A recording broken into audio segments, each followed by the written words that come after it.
안녕하세요. 이번엔 챕터 16의 증기 비중 분자량에 대한 내용입니다. 제 생각에 이게 가장 소방 원론에서 여기가 어려운 과목이 아닐까 싶습니다. 근데 우리가 이제 이 기계니까 나중에 사실 전기를 다시 찍을지 모르겠어서 기계 소방을 준비하시는 분들은 얘네를 자세히 뒤에서 배울 건데 유체역학이라는 과목에서요. 전기는 이제 안 배우니까 제가 좀 하나하나 그래도 나름 설명을 해보겠습니다. 요 법칙인데 이 법칙은 결국 다 기체에 관련된 법칙입니다. 요 보일샤를 아보가드로 이런 사람은 말 그대로 사람의 이름이고요. 이분들이 이 법칙들을 정립했기 때문에 우리가 이제 이름이 붙은 거죠. 자, 어려워 보이지만 쉽게 한번 이해를 해보겠습니다. 보일의 법칙은 먼저 기체의 온도가 일정할 때 기체의 압력과 부피는 반비례한다는 겁니다. 이게 말로 하면 어려워 보이는데요. 우리가 이런 피스톤을 그려놓으면 검은색으로 좀 그리겠습니다. 아주 간단하게 이해를 할 수 있습니다. 자, 이런 피스톤이 있어요. 얘를 우리가 이제 하나 복사해 보겠습니다. 똑같은 피스톤이 두 개가 있는 상태에서 공기도 이렇게 똑같이 들어있다고 봐볼게요. 그러니까 공기든 어떠한 기체를요. 우리가 이렇게 얘네가 그냥 평상시 압력이랑 똑같이 1기압, 대기압이라고 봐보겠습니다. 자, 이런 상태에서 우리가 이 피스톤을 움직여서 얘를 쭉 이렇게 누르면요. 너무나 당연하게 여기 압력이 올라가겠죠? 우리 주사기가 아니죠. 주사기도 생각을 해보시면 이렇게 누르면 압력이 압축될 거 아니에요. 그래서 우리가 주사기에서 이 앞에 주둥이를 손가락으로 이렇게 막고서 피스톤을 누르려 그러면 여기 압력이 올라가니까 이 피스톤이 손가락으로 잘 안 눌리잖아요. 그래서 우리가 이렇게 온도가 얘네가 일정하다면 우리가 이렇게 압력을 가했을 때 압력이 올라가게 되면 여기 지금 부피는 작아졌죠? 부피는 작아진다. 즉 반비례한다는 법칙을 우리가 보일의 법칙이라고 합니다. 자, 그러면 요 식을 한번 봐볼게요. 요 수식을. 처음에 얘가 최적이 V1이었고요. 요 크기가 압력이 P1이었어요.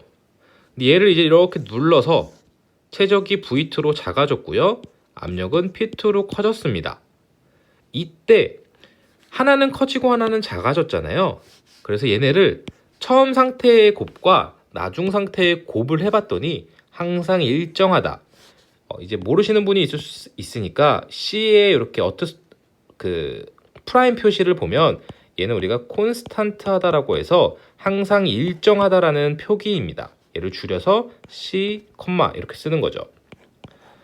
자, 그리고 이제 기체의 압력이 일정할 때 기체의 온도와 부피는 비례한다라는 겁니다. 우리가 압력이 증가하지 않는다면 약간은 다른데요. 이렇게 생각해보면 풍선이 있어요. 풍선을 부른 다음에 여기 입을 다 꿰맸습니다. 이 상태에서 얘가 뭐 방 안에서 불었다가 겨울철에 들고 나가면 좀 이렇게 쭈그라들어요. 왜냐면 온도가 떨어지면 부피가 작아지기 때문에 풍선도 같이 작아진다는 거죠. 그래서 우리가 이 기체의 압력이 일정하다면 사실 이건 일정한 건 아닙니다. 얘가 탄성이 있기 때문에 우리가 온도와 부피는 비례한다. 온도가 떨어지면 부피도 작아지고 온도가 늘어나면 부피도 늘어난다는 내용입니다. 그리고 보일-샤를의 법칙은 우리가 이 보일은 온도가 일정할 때 압력과 부피의 관계고 샤를은 압력이 일정할 때 온도와 부피의 관계이기 때문에 실제로 우리가 압력이 변하면 온도도 변하고 부피도 변한다는 거죠. 그래서 얘네 둘을 합친 거예요. 그래서 우리가 실제로 요 식을 설명 안 들었네. 온도가 처음 상태랑 부피가 처음 상태일 때랑은 요 비율은 나중에 온도가 변했다면 체적도 변한 것과 같다. 얘가 줄어들면 얘도 줄어들고 얘가 늘어나고 얘도 늘어나고 이런 관계라는 거죠. 항상 그래서 이 관계는 일정하다. 자, 그 다음에 같이 변하니까 얘네 식을 합친 거예요. 그냥 T1, P1, V1이 되고 온도가 늘어나면 부피가 커지던가 맞죠? 압력이 커지던가 둘 중 하나는 해야 된다는 거예요. 그래서 결국 얘네가 일정하다. 이런 내용입니다. 사실 얘네는 별로 어렵지 않은데요. 어려우셨다면 죄송합니다. 자, 더 자세히 하면은 오히려 시간이 너무 많이 걸릴 것 같아서. 자, 아보가드로의 법칙이라는 게 있는데 얘는 조금 이해하기 어려우실 수 있어요. 최대한 간단하게 이해하기 쉽게 설명을 해보자면 우리가 모든 기체는 같은 온도, 같은 압력에서는 같은 부피 속에 같은 개수의 입자를 갖는다. 무지 어렵잖아요. 그래서 이렇게 하지 마시고 우리가 뭐 이만큼 공기나 어떠한 가스가 있다고 봐보겠습니다. 그래서 우리가 이만큼 임의로 떼볼게요. 그러면 여기 안에 들어가 있는 기체의 그 입자의 수는 우리가 기체라는 것도 우리 눈에 안 보일 뿐 되게 작은 입자의 집합체라고 생각하시면 됩니다. 입자의 수는 우리가 여기가 뭐 어떤 가스가 들었던 공기가 들었던 뭐가 들었던 같은 크기만큼의 입자가 있었다는 거예요. 같은 개수만큼의. 그래서 이거를 우리가 비교하고 계산하고 용이하게 하기 위해서 기준을 정하자라고 해서 우리가 이렇게 처음에 뗐던 요 크기를 22.4리터를 떼자. 그러면 우리가 그때의 이 안에 있는 기체의 입자수를 여기 보이시죠? 6.023 곱하기 10의 23승만큼 들어있더라. 어렵죠. 그리고 우리가 이거를 1몰이라고 부르자. 새로운 단위를 창출해낸 겁니다. 뭐 왜 22.49 이런 걸 하면 이제 너무 어렵죠. 그래서 우리가 이렇게 잘라서 얘를 1몰이라고 부르고 이때 조건은 0도씨 1기압에서다. 왜냐면 기체라는 건 온도가 변하고 압력이 변하면 값이 변하기 때문에 우리가 표준 조건 하에서 1몰이라는 걸 22.4리터라고 정의를 한 거죠. 사실 이것도 어떻게 보면 연력학 관련된 내용인데요. 우리가 이렇게 기체에 대해서 뭔가를 계산하기 위한 식이 나왔다면 항상 절대 온도, 절대 압력을 적용해야 됩니다.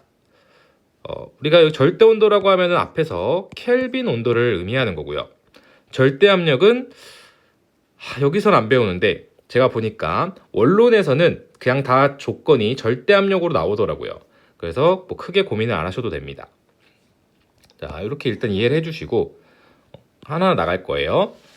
우리가 이제 요거를 왜 배웠냐면 분자량, 증기비중 이런 거를 알기 위해서 우리가 증기밀도를 정하게 됩니다. 우리가 이 최종 이런 걸 공부하는 이 원론에서의 최종 목적은 제 생각엔 결국 우리가 감지해야 되는 가스라던가 이런 것들이 공기보다 무겁냐 가볍냐를 따지기 위해서 많이 공부를 하게 돼요. 예를 들어서 우리가 공기보다 무거운 거를 뿌려야 화재의 소화 활동을 할 수 있을 거고요. 또 공기보다 가벼운 가스를 감지해야 된다면 감지기는 천장에 있어야 되고 공기보다 무겁다면 감지기는 바닥에 있어야 되는 거죠. 그런 걸 공부하기 위함입니다. 자, 원자량은 뭐냐면 우리 그 주기율표라는 게 있습니다. 내용은 기억이 하나도 안 나더라도 뭐 이런 게 있구나. 뭐 철, 구리, 마그네슘, 수소 뭐 이런 어떤 원소들이 있잖아요. 그런 원소들을 나타낸 정리한 표를 주기율표라고 하는데 이 주기율표에서 우리가 이제 무게를 표현하기 위해 우리가 원자량이라는 개념이 도입됩니다. 이 원자량은 실제 질량이라기보다는 탄소를 12라는 기준으로 만들어 놓고 탄소보다 얼마나 무거워? 1만큼 무거우면 13, 그러니까 퍼센트죠 사실상. 뭐 1만큼 작으면 11 이런 식으로 탄소가 제일 많기 때문이에요. 엄청 많기 때문에 탄소를 기준으로 이렇게 정립을 한 겁니다. 그래서 안타깝게도 우리가 몇 가지는 외워야 돼요. 제가 이렇게 많이 넣었지만 탄소가 여기 나와 있죠. 탄소, 수소, 산소, 질소 이 정도는 외워주셔야 됩니다. 제일 대표적으로 CHON이 되고 C는 탄소, 카본이죠. 수소 그리고 산소 원래 우리 산소는 일반적으로 O2 상태죠. 이건 산소 원소입니다. 질소가 됩니다. 진짜 못 외우겠으면 요만큼은 외우셔야 돼요. 꼭. 자, 수소가 1이에요. 제일 가볍겠죠? 안 봐도. 그리고 탄소가 기준이고 탄소도 가벼운 편입니다. 산소가 16. 만약에 여기서 밑에 있지만 산소는 제가 O2라고 일반적으로 쓴다 그랬잖아요. 그러면 얘는 16자리가 2개 있는 거기 때문에 원자량이 32가 됩니다. 자, 원자량은 원소로만 이루어진 거에 대한 질량이에요. 근데 이제 우리가 원소끼리 합쳐진다는 거죠. 그래서 우리가 만약에 CO 라는 일산화탄소는 원자량이 2개인 거기 때문에 CO 가스의 전체에 대한 원자량을 우리가 분자량이라고 부릅니다. 그러니까 원자보다 큰 단위인 거예요. 그래서 분자를 구성하는 원자량의 합을 분자량이라고 한다.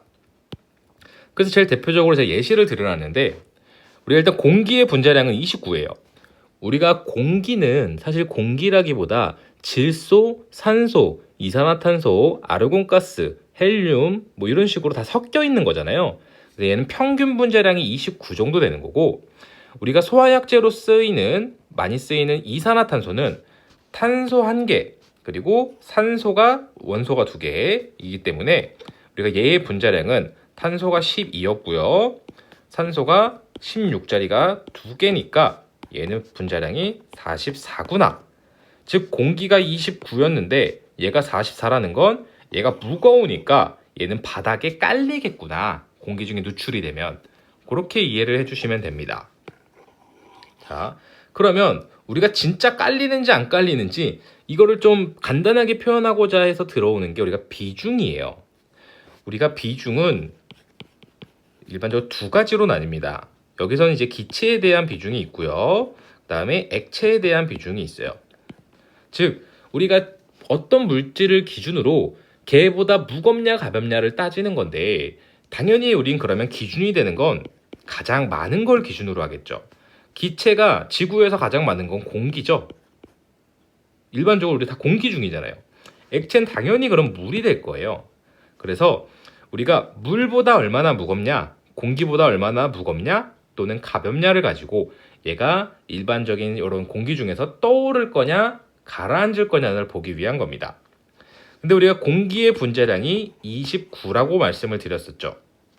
그쵸? 그래서 우리가 29분의 그 증기 비중을 알려고 하는 물질의 분자량을 넣게 되면 증기 비중이 나오게 됩니다. 자, 방금 배운 걸로 딱 해보면 이산화탄소는 44였잖아요. 그러면 이산화탄소의 증기 비중은 44 나누기 공기 중에 분자량인 29가 되고 얘가 약 1.5 정도 되겠네요. 1.5 정도 돼서 공기보다 1.5배가 무겁구나. 그래서 이산화탄소는 우리가 여기서 가스를 내뿜게 되면 바닥으로 가라앉겠구나. 이렇게 이해를 해주시면 됩니다. 그래서 우리가 증기 비중을 구하는 이 식에 대해서도 많이 물어보게 되고 여기서 보게 되면 아직 안 배웠죠? 할론 소화약자라는 게 있어요. 얘는 우리가 연소의 4요소였던 연쇄 반응을 억제함으로 인해서 소화 활동을 하는 약제인데 소화 작용을 하는 이 대표적으로 4가지 약제가 나옵니다. 그래서 이 가로 안에 있는 건 증기의 비중이에요.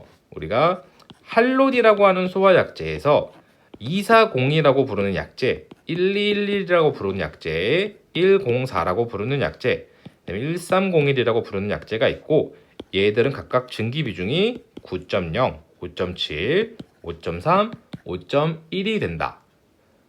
이렇게 이해를 해주시면 됩니다. 자, 그리고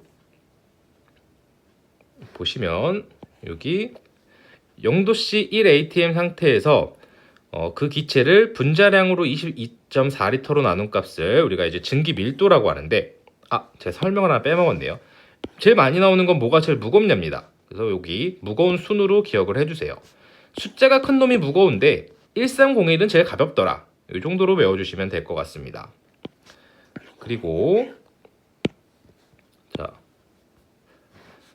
증기 밀도는 우리가 이제 말 그대로 밀도예요. 밀도도 아직 안 배웠네요.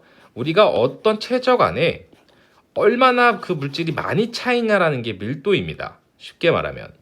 그래서 우리가 공기는 22.4리터를 1몰의 단위로 봤기 때문에 기준을 1몰로 보고 우리가 분자가 얼마만큼 들어있나 보자 라는 개념인데, 이제 1몰이라는 걸 안 쓰고 밀도는 크기에 대한 비율을 말하기 때문에 1몰의 기준인 22.4리터를 기준으로 하고 있습니다. 자, 이것도 식을 그냥 이해해 주시면 돼요. 식만. 자, 제가 약간 지금 나오라고 자꾸 연락이 와서 조금 빠르게 하겠습니다. 근데 LNG는 도시가스입니다. 그리고 LPG는 우리가 밖에서 이렇게 볼 수 있는 회색 가스통에 들어있는 게 LPG죠. 이 두 가지는 왜 나오냐면, 도시가스는 공기보다 가벼워요. 그래서 누출이 되면 이런 우리가 어떤 내 방에서 주방에서 누출이 되면 도시가스는 위에 이렇게 체류하게 되고, LPG는 세면 증기 비중이 약 1.5라고 돼 있죠. 그래서 밑에 이렇게 깔리게 됩니다. 그래서 우리가 가스 감지기를 LPG를 쓰면 밑에다 이렇게 달아야 되고, LNG 도시가스를 쓰면 위에다 달아야 된다는 거죠. 그리고 많이 나오는 게 이 증기 비중이라서 제가 파란색으로 강조 표시를 해놨고, 무색무취 아니던데? 냄새 나던데? 라고 생각을 하시겠지만, 원래 이 가스들은 다 무색무취인데 우리가 가스가 누설되면 그 사실을 알아야 되기 때문에 냄새가 나도록 부취제라는 걸 같이 섞어 놓은 겁니다. 냄새가 안 나면 가스가 차 있는지 모르고 담뱃불을 붙일 수도 있고요. 자, 뒤로 가서 좀 빠르게 풀어보겠습니다. 액화석유가스 LPG에 대한 설명으로 틀린 것은, 거의 시험 문제가 예로 나와요. 액화석유가스 LPG는 공기보다 무겁습니다. 이걸 반드시 기억해 주셨으면 하고, 자, 요게 이제 조금 어려운 문제들인데 자주 나오는 문제들은 아니에요. 위험물 탱크의 압력이, 얘는 좀 자주 나옵니다. 탱크의 처음에 압력이 P1이 0.3이라고 합니다. 그리고 온도가 0이래요. 근데 화재로 인해서 온도가 100도씨까지 올랐다면 압력은 얼마로 변했습니까? 잖아요. 그쵸? 그럼 이제 우리가 배운 걸 써먹어야 돼요. 자, 탱크니까 최적은 일정하죠? 탱크가 파손된 게 아니잖아요. 그래서 우리가 배운 식을 그대로 써보면 보일-샤를의 법칙을 적용해서 첫 번째 상황에서 두 번째 상태가 된 건 같은 값을 갖습니다. 자, 그러면 여기서 V는 일정하니까 두 개 다 지워버려도 되겠죠. 그러면 P1은 0.3을 놓고 P2는 이제 구해야 되는 거니까 모르는 상태죠. 근데 T1을 0을 놓고 T2를 100을 넣으면 틀립니다. 항상 절대 온도, 절대 압력으로 해야 된다고 말씀을 드렸기 때문에 우리가 0도라는 건 273 켈빈 온도가 됐었죠. 그래서 얘는 정확히 따지면 0에다가 273을 더한 거고, 얘는 100이니까 100에다가 273을 더해서 얘를 이제 이렇게 넘기면 계산을 할 수 있겠죠. 그럼 정답은 0.41이 나옵니다. 여기 물음표가 0.41이 나온다는 거예요. 자, 그 다음에 얘는 한 번 나왔는데 왠지 또 나올 수도 있을 것 같아서, 0도씨 1기압은 우리가 아보가드로 법칙에 대한 그 기준이었어요. 그쵸? 그리고 44.8 세제곱미터의 용적을 가진 이산화탄소를 액화하여 얻을 수 있는 액화탄산가스의 무게는 몇 킬로인가? 자, 제가 아까 설명을 좀 덜 드렸는데 우리가 분자량을 배웠잖아요. 자, 이 분자량은 우리가 탄소를 기준으로 했었잖아요. 원자량을. 분자량도 결국 원자량이랑 같은 개념으로 이해하셔도 됩니다. 그때 탄소가 12였죠.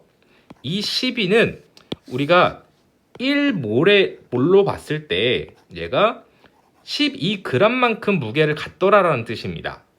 근데 우리가 1몰은 22.4리터였어요.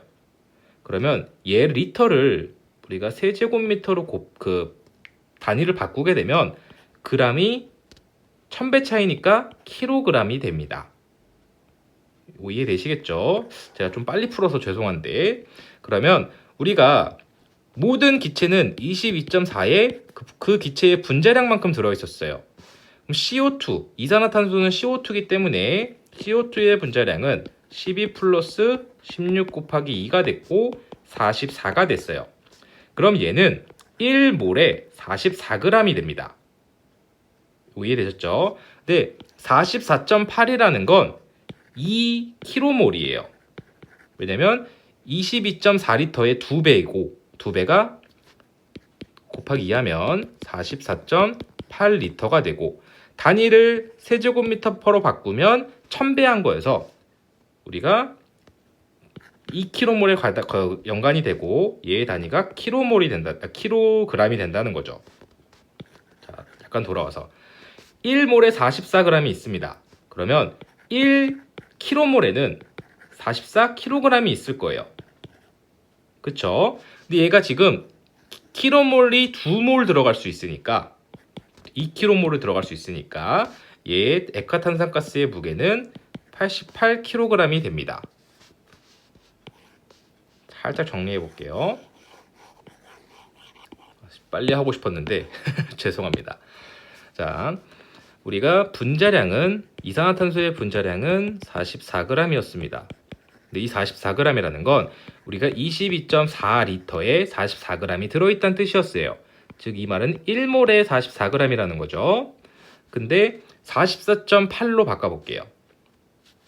자, 44.8리터는 2몰이니까 얘가 88g이 있을 겁니다. 그쵸? 근데 리터랑 세제곱미터는 1000리터가 세제곱미터예요. 즉 우리가 얘를 세제곱미터로 크게 나오네요. 세제곱미터로 바꿔주게 된다면 얘는 g이 아니고 kg이 된다는 거죠. 그래서 얘는 88kg이 되겠습니다.